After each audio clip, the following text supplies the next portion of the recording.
Moi, j'ai été agressée sexuellement. Pas une, pas deux, pas trois, mais plusieurs fois.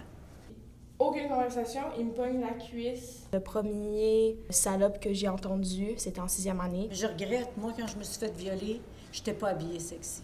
Je me suis souvent fait dire d'aller au gym et manger plus sainement. À un moment donné, ça devient redondant, là, tu sais, quand tu dis non, non, c'est non. J'étais loin d'avoir provoqué ces hommes-là, mais j'ai quand même été violée.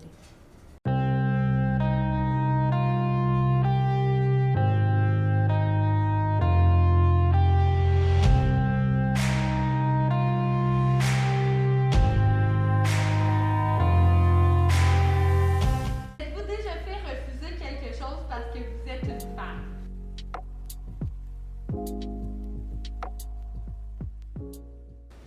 Moi, je travaille dans une épicerie, puis on donne nos uniformes. Les uniformes de femmes sont pas très beaux. Super pantalon moulant, en tissu dégueu. On voit tout mon cul, mes bobettes au travers.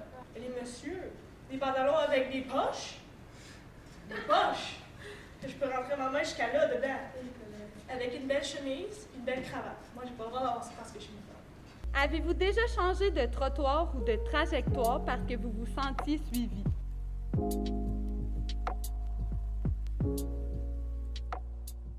Moi, j'ai longtemps habité Montréal. Quand je prenais le métro, j'avais toujours mon trousseau de clés, une clé dans chaque... Une clé dans chaque. dans chacun j'ai vu ça de- souvent pour dans le me métro. montrer que... Essaye de m'approcher pour le fun. Cet automne, dans les rues de Montréal, la nuit, souvent, j'entendais des coups de feu si je me sentais vraiment pas en sécurité là-bas.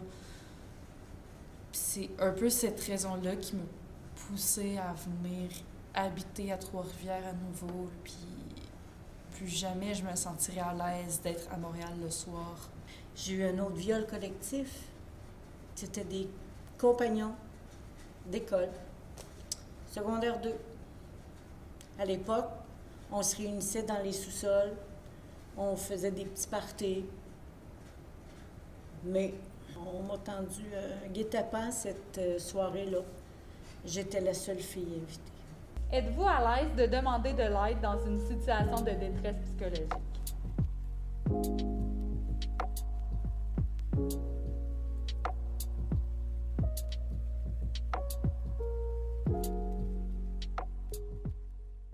On est super conscientisés par rapport à ça. Nous, dans notre programme, justement, en théâtre, là, on le fait, puis on en parle, puis on n'a aucune gêne dans jaser avec nos amis, puis autant nos amis proches que nos amis moins proches, puis ça bâtit des connexions avec ça. En même temps, si tu vas à Une des façon d'aller chercher de Oui, l'aide, de s'en exactement. parler À en ensemble. jaser. On n'a pas toujours besoin de professionnels.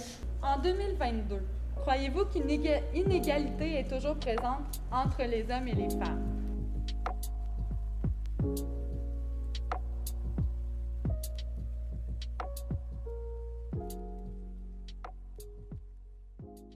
Moi, je mettrais l'exemple des codes vestimentaires, surtout dans les écoles. Par exemple, moi, j'ai eu un uniforme scolaire à ma dernière année de secondaire. Il faisait froid, tu sais, je portais la jupe. Pourtant, il nous était interdit de porter des leggings en dessous et même des pantalons Adidas pour se réchauffer les jambes. Il fallait seulement porter des collants de nylon.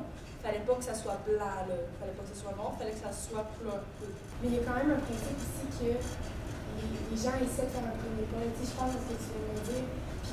Puis des gars, je pense que cette année justement qui s'est passé, l'espèce d'événement que tous les gars portaient des jupes à l'école. Ça s'est passé. Puis il y a eu un mouvement, il y a eu un pas qui a été fait pour essayer de montrer que tu sais, c'est inégal et que les gars ont pris position là-dessus. Recevez-vous ou avez-vous déjà reçu des commentaires en lien avec votre physique habillement?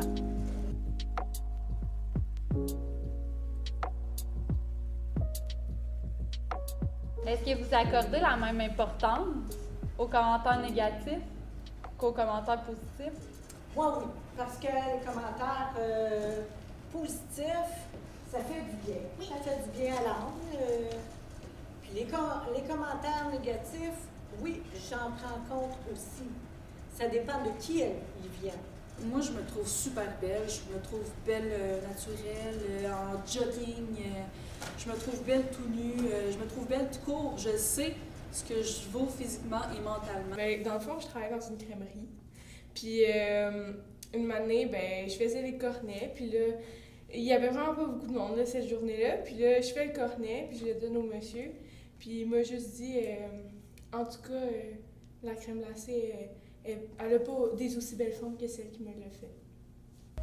Avez-vous déjà renoncé à certains rêves parce que vous étiez une femme?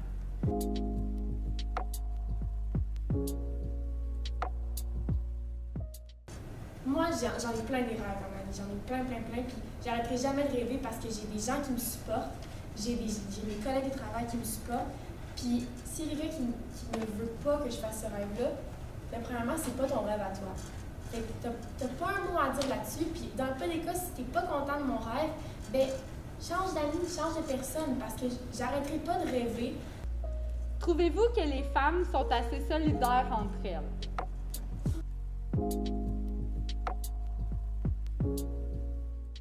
On est une petite partie de la société qui est montrée ici, là, mais il y en a tellement qui sont là-bas. Puis, tu sais, c'est pas à cause des générations non plus. Là, oui, on peut se le dire, là, il y a des mentalités qui font en sorte qu'on voit les choses différemment, mais il y a tellement d'autres choses. Il y a l'expérience de vie, il y a comme avec quoi t'es né, c'est quoi tes valeurs de famille, tes valeurs que t'as en ce moment. La culture, justement, la religion, tout est tenu en compte. Vous donnez-vous le droit d'être vulnérable en public?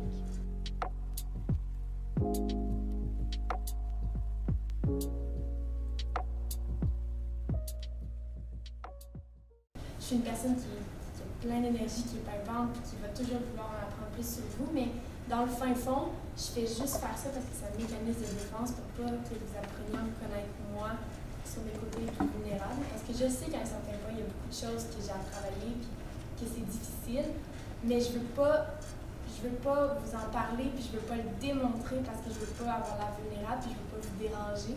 Être vulnérable avec ma famille, c'est impossible, parce que c'est tout le temps sur l'image, à quoi t'as l'air, puis comment les gens vont le commenter. Moi, être vulnérable avec les gens, là, je dirais pas que c'est ma phobie, mais j'ai beaucoup de misère avec ça. Considérez-vous avoir été victime de violences conjugales autant physiquement que psychologiquement?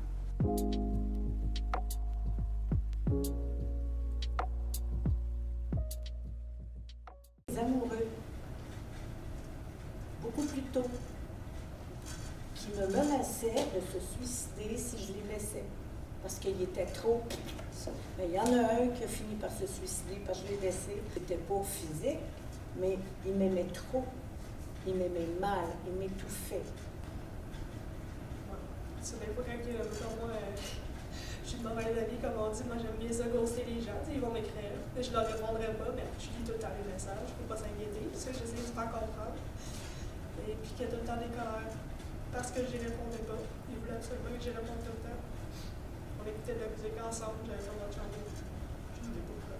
Puis là, à un moment donné, devant tout le monde, en plus, il a dit, oh, ben là, je pense que tu donnes pas assez d'attention, là, c'est, tu changes ton avis, tu viens avec moi, puis là, je l'ai regardé. Tu es en train de me dire ça vraiment devant tout le monde, ça m'a vraiment choqué.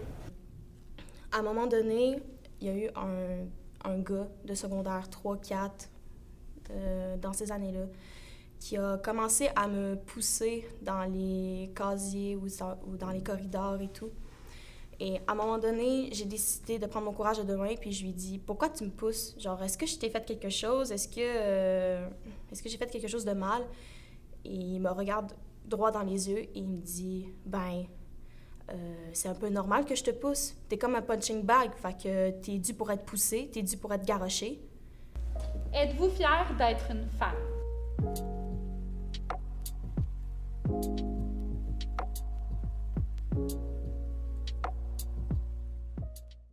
Je tiens à dire que j'ai fait exprès de mettre un beau décolleté parce que je suis fière de mes attributs. Je les aime bien. Ces attributs-là, ils m'ont permis d'allaiter mes 3 fils. Ils m'ont permis ça. Puis ça fait partie des choses pour lesquelles je suis heureuse d'être une femme, parce que j'ai pu porter un enfant. Un homme ne pourra jamais vivre ça. Il y a des femmes qui n'en veulent pas d'enfants. Elles ont le droit. Il y a des femmes qui ne veulent pas les porter, mais qui veulent avoir des enfants. Elles ont le droit aussi. Ce sont des choix. Et moi, je suis fière d'être une femme dans mon corps, dans ma tête, dans qui je suis.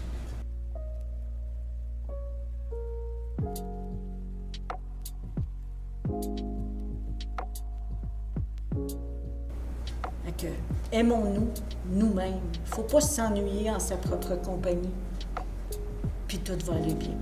Merci à mes cousines d'être toujours là pour moi. Si vous étiez pas là, je sais pas qu'est-ce que je ferais. Je voudrais remercier Caroline Guilbeault qui a été mon enseignante de français en secondaire 5 parce qu'elle m'a donné l'envie d'enseigner de façon décontractée, amusante. Je la remercie aussi pour son écoute et pour la liberté qu'elle offre à ses élèves dans sa classe. Finalement, je la remercie parce qu'elle m'a laissé expérimenter l'enseignement dans sa classe, puis ça a été un gros déclic pour moi. Je voudrais remercier toutes les femmes qui ont eu le courage de briser les plafonds de verre pour que moi, à mon tour, je puisse avoir l'ambition de changer le monde. Jasmine, je voulais juste te dire que ta persévérance puis la femme que tu deviens chaque jour m'inspire. Julia, je sais que je te le dis pas souvent, mais je sais que tu vas aller loin puis qu'un jour tu vas être heureuse. Je vous aime, les sœurs. Plusieurs femmes m'ont inspirée, mais aujourd'hui, je vais vous parler d'une femme qui m'inspire. Je vais être très émotive. Et c'est ma petite fille, Cassandre. Elle a 19 ans. Mais elle m'inspire depuis qu'elle a respiré pour la première fois. Je t'aime.